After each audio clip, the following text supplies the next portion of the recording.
25 कारण बिहार का मन में हमसे जुड़ने के लिए कमेंट बॉक्स में अपना नंबर शेयर कीजिए। हमारी टीम जल्द ही आपसे संपर्क करेगी।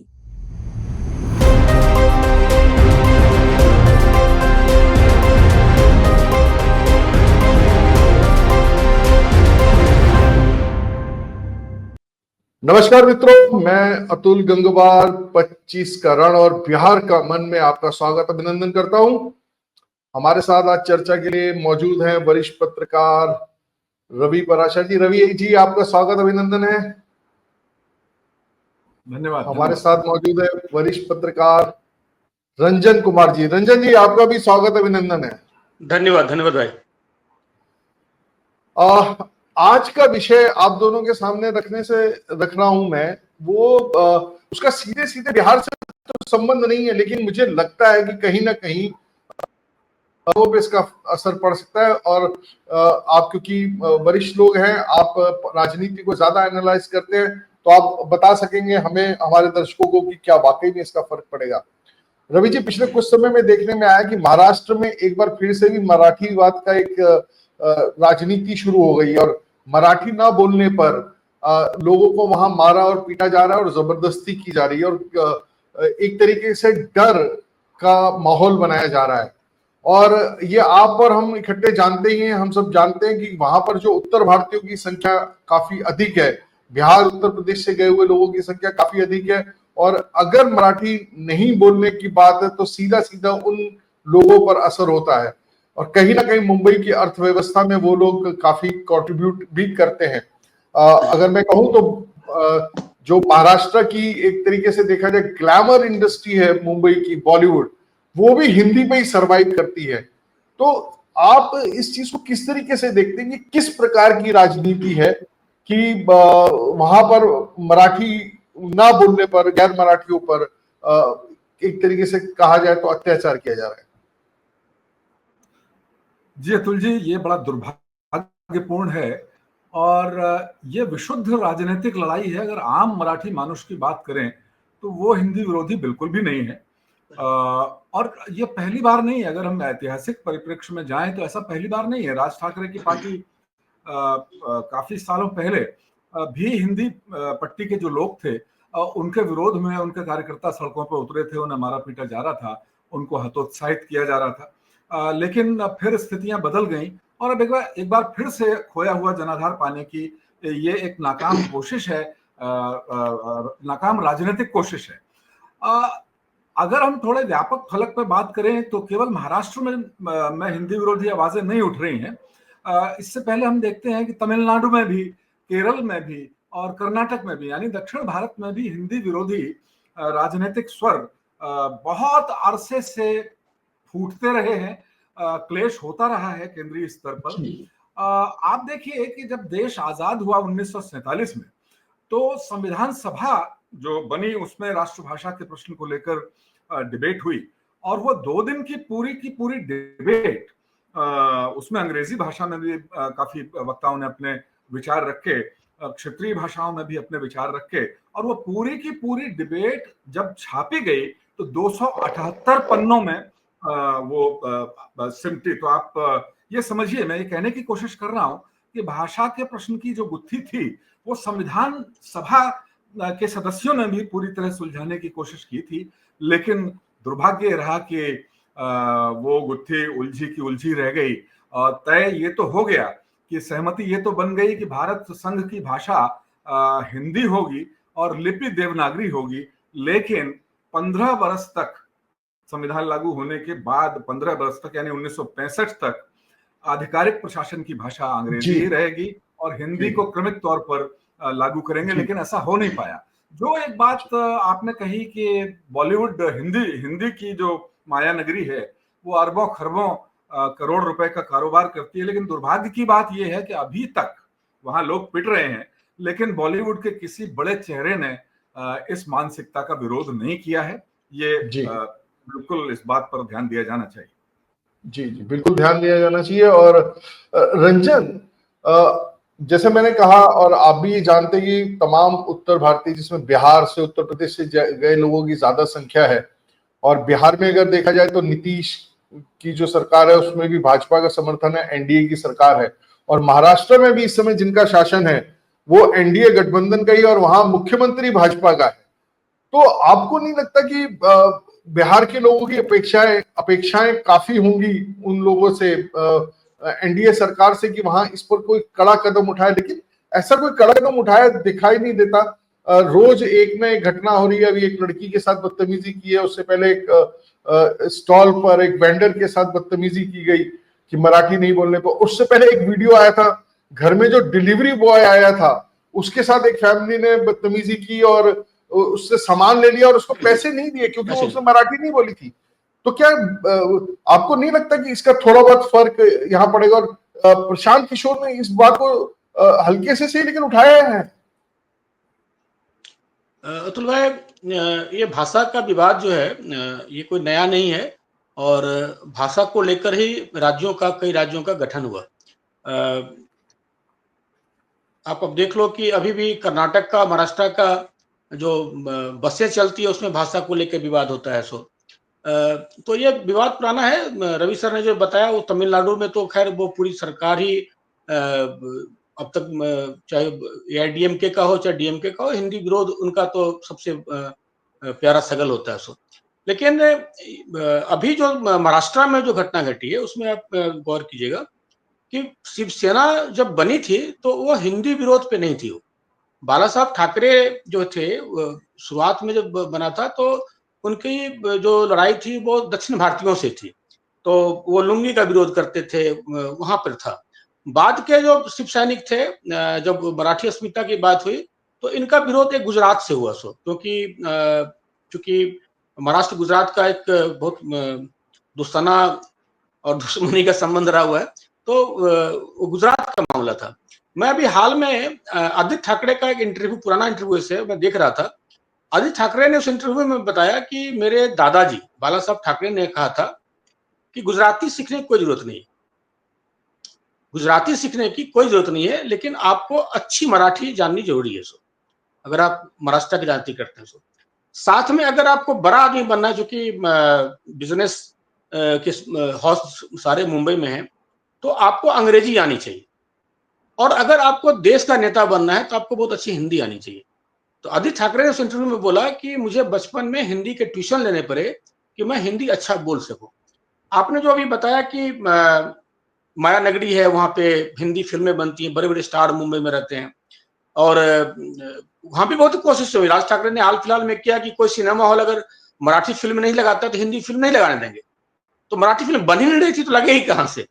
तो दर्शक वर्ग हैं, अभी साउथ की भी जो फिल्में हैं उनको हिंदी में डब करना पड़ता है, उनके दर्शक साउथ से ज्यादा हिंदी बेल्ट में आते हैं, तो इसलिए डबिंग होती है। तो ये इनका पॉलिटिक्स है। हाँ, प्रशांत किशोर ने इसको इस ढंग से उठाया कि डबल इंजन की सरकार जो है सो बिहार में भी है और महाराष्ट्र में भी है। वहां पर हिंदी भाषी पीटे जा रहे हैं। कुछ घटनाएं चूंकि हिंदी भाषी है तो बिहार के लोग भी उसमें हैं। लेकिन आप इसको गौर कीजिएगा कि मुंबई में कई विधानसभा या लोकसभा ही मान लीजिए, जहां पर भले शिव सैनिक आजकल ये कर रहे हैं या कुछ मराठी प्राइड के नाम पे हिंदी वालों को पीट रहे हैं, लेकिन हिंदी और हिंदी भाषियों को इग्नोर करके कोई आदमी वहां पर पॉलिटिकली सर्वाइव नहीं कर सकता। इतनी संख्या हिंदी बोलने वालों की वहां हो गई है। तो इनको सोचना पड़ेगा। जी, सोचना पड़ेगा, लेकिन रंजन नहीं दिखाई नहीं देता कि राजनीतिक दल जो अपने क्षणिक लाभ के लिए जिस प्रकार से आम जनता का इस्तेमाल करते हैं, उनको अपने विरोध में खड़ा करते हैं या उनको अपने समर्थन में खड़ा करते हैं, तो ऐसा कहीं दिखाई नहीं देता कि दूरदृष्टि है। और रवि जी भी जैसे बता रहे थे, साउथ में तो अभी तमिलनाडु और इन सब जगहों पे तो बड़ा विरोध होता है हिंदी के लिए, और भी पीछे कमल हसन का भी बयान था कि हिंदी जबरन थोपी जा रही है। उनका दर्द समझ में आता है, क्योंकि जब उनकी एक दूजे के लिए आई थी, हिंदी भाषी दर्शकों ने उनको प्यार दिया तो वो राष्ट्र के हीरो के रूप में स्टैब्लिश हुए। और अभी उनकी जो पिछली 2 फिल्में आई हैं, उन्होंने जो हिंदी में डब करके रिलीज किए, दोनों डब्बा हो गई, तो कहीं ना कहीं उनके मन में निराशा तो होगी। कमाना यहीं से, खाना लेकिन रवि जी, राज्य सरकारों की मजबूरी है। अभी महाराष्ट्र में भी निगम चुनाव होने हैं, उसकी तैयारी चल रही है, सारी उथल पुथल है, बिहार के अंदर अपना एक एजेंडा चल ही रहा है। केंद्र सरकार की भूमिका को आप कैसे रखते हैं? जब रंजन भी डबल इंजन की सरकार का जिक्र कर रहे थे, तो भाई केंद्र सरकार का भी एक रोल तो रहता ही है, और कहीं ना कहीं उसको भी अगर इसको हम किसी अस्मिता से ना जोड़े, कानून और व्यवस्था बनाए रखने के लिए तो कुछ प्रयास करने चाहिए केंद्र सरकार को। रवि जी, कानून व्यवस्था देखिए मुख्यतः और बेसिकली राज्यों का विषय है, इसलिए केंद्र सरकार सीधे सीधे तो कोई हस्तक्षेप मुझे नहीं लगता कि इस मसले पर कर सकती है। लेकिन राज्य सरकार में मुख्यमंत्री भारतीय जनता पार्टी के ही हैं, प्रधानमंत्री भी भारतीय जनता पार्टी के ही हैं, एनडीए की सरकार वहां भी है, एनडीए की सरकार यहाँ भी है, तो व्यक्तिगत स्तर पर, राजनीतिक स्तर पर कुछ परामर्श प्रधानमंत्री या केंद्र सरकार की तरफ से वहां के मुख्यमंत्री फडणवीस को दिए ही जाने चाहिए। और ये ऐतिहासिक परिप्रेक्ष्य में पिछली बार भी मैं बोल रहा था, मैं आपको एक तथ्य याद दिलाना चाहता हूं। दक्षिण भारत में जो हिंदी का विरोध है, तो आप महात्मा गांधी को याद कीजिए। महात्मा गांधी ने 1918 में मध्य प्रदेश के इंदौर में हिंदी को राष्ट्रभाषा बनाने का संकल्प लिया था, और इसके तहत जो उन्होंने बड़े पैमाने पर प्रयास किए थे, उन्होंने अपने बेटे देवदास को, जो एक हिंदी भाषी शिक्षकों के दल के साथ दक्षिण भारत के प्रवास पर भेजा भी था, लेकिन अंततः वो सफल नहीं हो पाए, और वही भाषा विरोधी एक राजनीतिक स्वर तब से लेकर अब तक सर उठाता है। और कुछ तथ्य और जान लें कि रंजन ने कहा कि दक्षिण भारत की फिल्में जो है वो हिंदी में बहुत बड़े पैमाने पर कारोबार कर रही हैं, लेकिन जैसे कि बॉलीवुड से कोई आवाज अभी तक मुखर नहीं हुई है, ऐसे ही दक्षिण भारत के किसी फिल्मकार की कोई आवाज इस मसले पर अभी तक मुखर नहीं हुई है। तथ्य यह है कि इस समय देश में हिंदी भाषी लोगों की संख्या 55 करोड़ से ज्यादा है। तो जाहिर है कि अगर ये मसला महाराष्ट्र में ज्यादा सुलझा, तो कई और राज्यों से भी इसके विरोध में आवाजें जनता के स्तर पर उभरेंगी। एक तथ्य ये भी है कि अंतर्राष्ट्रीय स्तर पर हिंदी चौथी सबसे बड़ी बोले जाने वाली भाषा है। ऑक्सफोर्ड की जो डिक्शनरी है, जो मानक मानी जाती है वर्ल्ड में, उसमें हिंदी के ढेरों शब्द हूबहू रोमन में लेके उनकी स्पेलिंग वो इस्तेमाल किए गए हैं। 150 से ज्यादा वर्ल्ड वाइड जो यूनिवर्सिटीज हैं, वहां हिंदी एक विषय के तौर पर पढ़ाई जाती है। और सबसे बड़ी बात अतुल जी बाजार की है। आपको याद होगा कि दिल्ली एनसीआर के जब बड़े अस्पतालों में हम इलाज के लिए जाते हैं, जो सारा स्टाफ है वो दक्षिण भारतीय है। अगर वो दुराग्रह आग्रह पाल ले कि हिंदी नहीं बोलनी है, तो यहाँ तो उनका काम ही नहीं चलेगा, उनका रोजगार ही नहीं मिलेगा। तो इस लिहाज से कि मैंने पहले भी कहा, अब भी कह रहा हूं कि आम आदमी जो चाहे दक्षिण भारत का हो, चाहे महाराष्ट्र का हो या पूर्वोत्तर का हो, वो हिंदी पट्टी में बहुत बड़ा बाजार देखता है, और हिंदी सीखना और बरतना उसकी मजबूरी है। ये बात सियासी लोगों को समझनी चाहिए। और केंद्र सरकार को, चूंकि ये बड़े फलक का मामला है, केवल महाराष्ट्र का मामला नहीं है, तो इसलिए मैं ये जरूर अपील करूंगा कि केंद्र सरकार इस पर गंभीरता से मनन करे और कोई विचार विमर्श करके कोई रास्ता निकाले। जी बिल्कुल, आवश्यकता है कुछ मनन करने की, विचार विमर्श करके कोई रास्ता निकालने की। और आपने सही कहा कि जो भी साउथ के लोग हैं या जो भी के लोग मराठी स्पीकिंग लोग हैं, वो अगर अपनी भाषा पे टिके रहे तो देश भर में कारोबार करना या व्यवहार करने में भी संकट आ जाएगा। लेकिन कई बार बड़ा अजीब सा लगता है जब ये राजनेता इस तरीके की बात और इस तरीके का व्यवहार करते हैं, तो कई बार सोचना पड़ता है कि क्या हम वाकई एक राष्ट्र में रह रहे हैं, भारत में रह रहे हैं, या हम टुकड़ों टुकड़ों में रह रहे हैं। और इस देश का आम आदमी क्या रंजन कभी ये बात समझ पाएगा कि कब तक वो बंदरों की तरह इन मदारी रूपी नेताओं की डमरू की ताप, उसके जो ताल है उस पर नाचेगा? नुकसान अल्टीमेटली किसका हो रहा है? आम आदमी का हो रहा है। रंजन, देखिए अतुल भाई, एक चीज को मैं बोलना चाहूंगा कि जो पॉलिटिकल पार्टी है, अगर वो इशू को उठाती है, तो आप देखिए कि राष्ट्रीय पार्टी अगर है, जैसे बीजेपी नेशनल पार्टी है, कांग्रेस एक राष्ट्रीय पार्टी है, तो आप देखिए कि ये जितने भी स्टेट है जहां भाषा विवाद है, आप देखेंगे कि इनके लोग इससे बचते हैं। कांग्रेस के लोग भी बचते हैं, बीजेपी के लोग बचते हैं, क्योंकि इनको दूसरे राज्यों में इसका जवाब देना होता है। जो रीजनल पार्टियां होती है, अब शिवसेना को जवाब कहाँ देना है? शिवसेना को महाराष्ट्र में जो भी गुंडागर्दी करनी है, एमएनएस को करनी है, या कर्नाटक में अगर रीजनल पार्टी आपको है, पहले जेडीएस ने इतना कुछ नहीं किया, लेकिन कोई अगर हमारे संगठन है तो वो कर लेगा। लेकिन जिनको दूसरे राज्य में भी लड़ने हैं, हिंदी बेल्ट में चुनाव लड़ने हैं, तो वो ये काम नहीं करेंगे।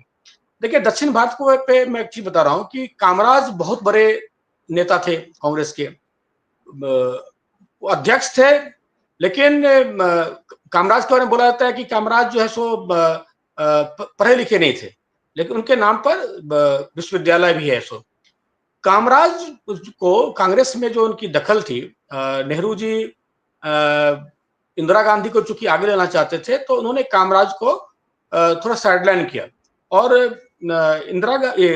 नेहरू के निधन के बाद इंदिरा गांधी ने अपने पिता के सारे कर्मियों को निपटाया, इसमें कि कामराज भी थे। कामराज को निपटाने के लिए इंदिरा गांधी ने उस समय करुणानिधि का साथ लिया। 58-59 साल हो गए जब कांग्रेस ने एक रीजनल नेता का साथ लिया, करुणानिधि का, और आज तक तमिलनाडु में कांग्रेस उभर नहीं पाई। जब कामराज वहां खत्म हुए, वहां पे करुणानिधि आए, उसके बाद में जयललिता वहां पे आई, उसके बाद वहां पे हिंदी का विरोध, कामराज के समय में आप हिंदी का विरोध उतना नहीं देखेंगे। ठीक है, पेरियार की राजनीति थी, उसको लेकर चीजें थी, लेकिन ये विरोध नहीं था जो विरोध बाद में हुआ। तो रीजनल नेता जो है उनको सूट करता है, वो आसान है ना, आपकी भावना को भड़का देंगे। मराठियों को बताएंगे कि भैया दिल्ली देखो, दिल्ली ने पहले भी हम पे शासन किया था, माने वो मुगलों की बात करेंगे, दिल्ली ने तब भी शासन किया था, अब भी शासन कर रहे हैं। तो इस तरह 10% लोग ऐसे हैं महाराष्ट्र में जिनको दिल्ली का डर दिखाया जाता था, वो उसमें भी दिखाया जाता था, आज भी दिखाया जाता है। अंतर यह है, उसमें मुगल दिल्ली में थे, आज एक राष्ट्रवादी पार्टी दिल्ली में है। जी जी जी, नहीं बिल्कुल, ये जो बात आप कह रहे हैं, रवि जी कह रहे हैं, तो कहीं ना कहीं ये बात तो समझने की है। लेकिन दुर्भाग्य ये भी है कि उन रीजनल पार्टीज जिनको इस बारे में चिंता मनन करने की जरूरत नहीं कि उनको राष्ट्रीय स्तर पे नहीं लड़ना, लेकिन कहीं ना कहीं राष्ट्रीय दलों को उनका साथ तो है। एमएनएस चलो फिर भी अलग मान लो आप, लेकिन उद्धव ठाकरे ग्रुप यूपीए के साथ है, एक नाथ शिंदे का जो ग्रुप है वो भाजपा के साथ है। तो कहीं ना कहीं इन राष्ट्रीय दलों की जिम्मेदारी और जवाबदारी नहीं बनती कि वो इस तरीके के विवाद ना खड़े होने दे जो देश को नुकसान पहुंचा रहे हैं। रंजन, नहीं, बिल्कुल है, बिल्कुल है, लेकिन मजबूरी है। अब देखिए कि फडणवीस जो है सो वहां पे मुख्यमंत्री हैं, उनके मुख्यमंत्री रहते ये सब हो रहा है, लेकिन उनके अभी होंठ सिले हुए हैं, वो ज्यादा कुछ बोल नहीं पा रहे हैं। अभी आप देख लीजिए कि शिवसेना और एमएनएस ने जब मराठी भाषा को लेकर, मराठी को नहीं हिंदी विरोध को लेकर जब हाथ मिलाया और प्रदर्शन की बात की, तो फडणवीस को पीछे आना पड़ा इस बात को। तब जबकि हिंदी को आगे करने के लिए उद्धव ठाकरे जब सीएम थे, तो उस समय आयोग की रिपोर्ट थी, उन्होंने इसको शामिल किया था, क्लास 1 से हिंदी पढ़ाई जाएगी। फडणवीस जी ने तो यहाँ तक कह दिया कि अगर किसी क्लास में इतने % बच्चे अगर मना करते हैं तो हिंदी नहीं पढ़ाई जाएगी। उसके बावजूद इनको पीछे हटना पड़ा, और उन्होंने जो वो उसको पीछे कर लिया कि नहीं ठीक है, हिंदी को अनिवार्य नहीं करेगा। बेसिकली ये बहुत सोच समझकर ये 3 भाषा की बात है। आप कुछ भी पढ़ लीजिए, फ्रेंच पढ़िए, जर्मन पढ़िए, कुछ भी पढ़िए ना, देश की भाषा के लिए हिंदी सिर्फ नहीं है, बाकी भाषा वो पढ़िए, जितनी भाषा आप जानेंगे उतना बढ़िया है। अब मेरे टाइप का आदमी, तो मैं बिहार से आया, ना मैं बहुत शुद्ध हिंदी बोल पाता हूँ, ना मैं बहुत शुद्ध अंग्रेजी बोल पाता हूँ, मेरे भाषा में तो कम से कम 200 शब्द मेरे बिहार के होते हैं, तो हर आदमी नहीं सीख सकता है। आप अगर सोचिए कि कोई जो जोमेटो में काम कर रहा है, जो ओला की गाड़ी चला रहा है, वो बंदा अगर बिहार से, यूपी से या कर्नाटक, तमिलनाडु से मुंबई पहुंचा हुआ है, वो कैसे 10 दिन में भाषा सीख लेगा? भाषा सीखना भी इतना आसान है, सबकी बस की बात नहीं है।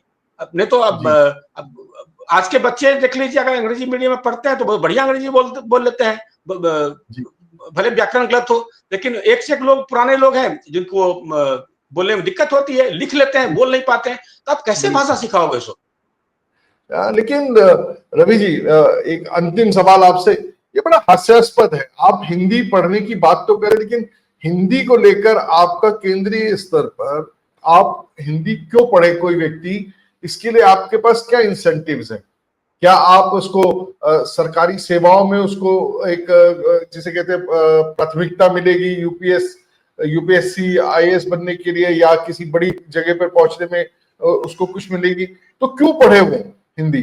तो जबरन थोपी हुई लगती है ना। मातृभाषा जो उसकी अपनी लोकल लैंग्वेज है वो उसको पढ़े, और उसके बाद उसके पास चॉइस होनी चाहिए। जाहिर है कि जिसके पास, जिसको लगेगा जिस भाषा को सीखने में उसको फायदा है वो करेंगे।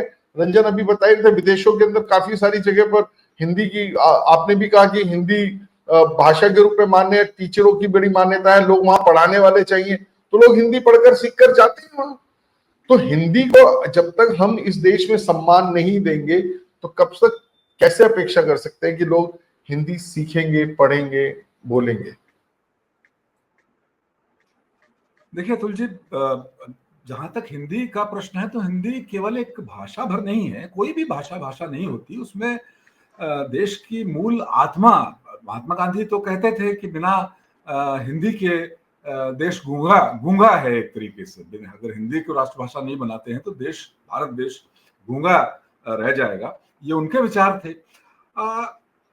हिंदी सीखने सिखाने का और एक विद्रूप और देखिए अतुल जी, कि महाराष्ट्र में अगर हिंदी को लेकर विरोध के स्वर ऐतिहासिक रूप से उभरे हुए होते तो क्या मराठी भाषा को अपनी स्क्रिप्ट नहीं तैयार करनी चाहिए थी? देवनागरी ही मराठी की स्क्रिप्ट है। ये अजीब बात है कि देवनागरी ही मराठी भाषा की लिपि है, और इसके बाद आज के राजनीतिक परिदृश्य में इस तरह की बात हिंदी के विरोध में वहां के नेता कर रहे हैं। तो ये अपने आप में बहुत हास्यास्पद और बहुत ही अजीब सी बात है। त्रिभाषा फॉर्मूला एक आया था, वो कामयाब नहीं हो पाया, और मुझे व्यक्तिगत तौर पर मेरा मानना है कि वो उत्तर भारतीय या हिंदी भाषियों की वजह से वो कामयाब नहीं हुआ। चूंकि उत्तर भारत बहुत बड़ा बाजार है, मैंने पहले भी कहा, इसलिए दक्षिण भारतीयों ने तो हिंदी बरतना, भले ही वो लिखना नहीं जानते, बट हिंदी में संवाद करना सीखा उन्होंने। कुछ लोगों ने लिखना भी सीखा। लेकिन उत्तर भारतीयों ने त्रिभाषा फॉर्मूले के तहत द्रविड़ भाषाएं या दक्षिण भारतीय भाषाओं का अध्ययन नहीं किया।